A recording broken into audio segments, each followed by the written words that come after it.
Good morning. I'm pleased to extend greetings to friends and colleagues at Berkshire Community College as you gather to discuss a timely and important topic: what our students need for their career success. I wish I could be with you in person, but I welcome the opportunity to address you via videotape on a topic that has been a major focus of my work in higher education for over 4 decades. But let me first observe that I'm able to address you today thanks to a talented team of student videographers from Bunker Hill Community College. These students are taping this message today as part of their training in the Media Communications program at Bunker Hill. I'm grateful to them for this reminder of just how professionally competent our community college students become in the course of their studies. The theme of career preparation has been a major focus of my work for many years. When I was at the University of Massachusetts in Boston some time ago, I was the founding dean of the College of Professional Studies, and then later, dean of the College of Arts and Sciences. One thing I came to believe strongly through those 2 experiences was that preparation for career success should involve studies in both the liberal arts and in professional fields. I believe that all too often people discuss liberal education as though it was not part of career preparation, or view career-oriented studies as an alternative to the liberal arts. The truth is that to be successful in the world, one needs the skills in critical thinking, communications, and quantitative reasoning that are part of any strong program of liberal education, as well as the broad understanding of the world that liberal learning is designed to promote. But one also needs concrete skills in a particular professional arena. It is not an either-or proposition. Our students need both. After I left UMass Boston, I served for 10 years as president of Northeastern University, which is famous for its program of cooperative education.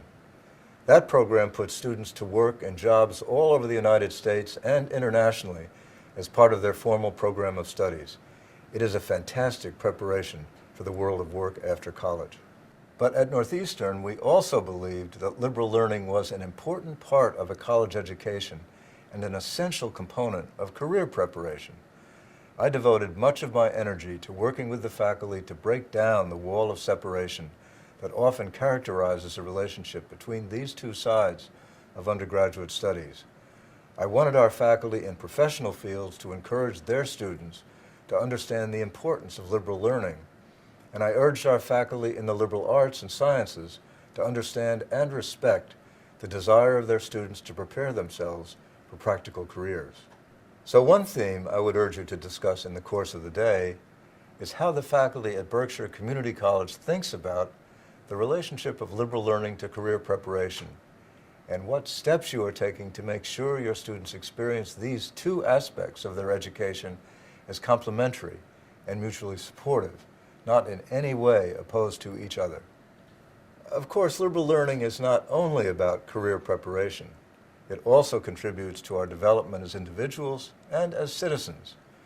So when we say that the central vision that animates the Vision Project is that Massachusetts needs the best educated citizenry and workforce in the nation, we are talking about the work we do in both occupational fields and the liberal arts. Our goal is to graduate students who are equipped to enter the workforce and also empowered to contribute to our society more broadly.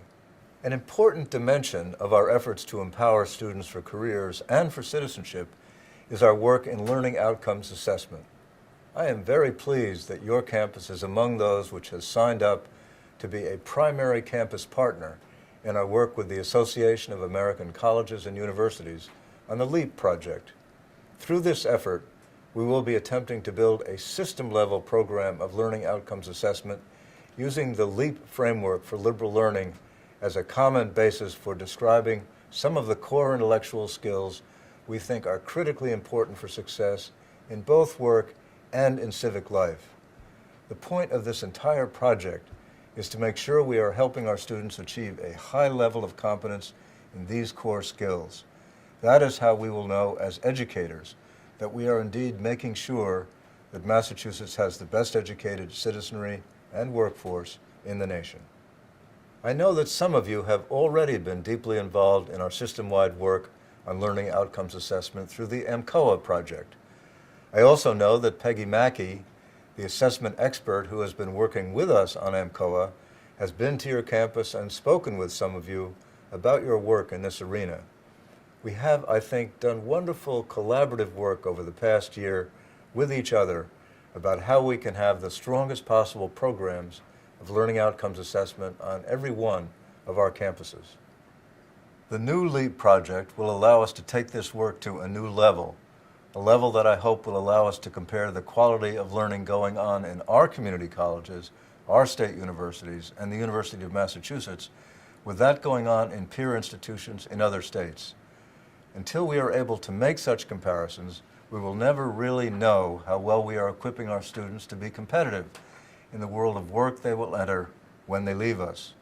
So I am thrilled that the Association of American Colleges and Universities has now accepted Massachusetts as a LEAP state and invited us to move forward with our proposed project. A major next step will be reaching out to other states to identify partners who will help us develop the program of learning outcomes assessment that we have proposed. Several states have already expressed interest in this project, so I am quite hopeful that we will have a good set of statewide partners.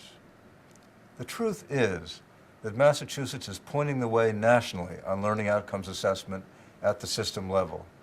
I believe the work we are doing is hugely important for higher education, not just in Massachusetts, but all across the country. And I am thrilled that you will be part of this effort. There is much more to be said on the topics I've discussed in brief this morning, but it's important that you get on with your own discussions, so let me stop here. Thank you once again for allowing me to share a few words with you this morning as you begin your conference. I wish you all the best at today's discussions.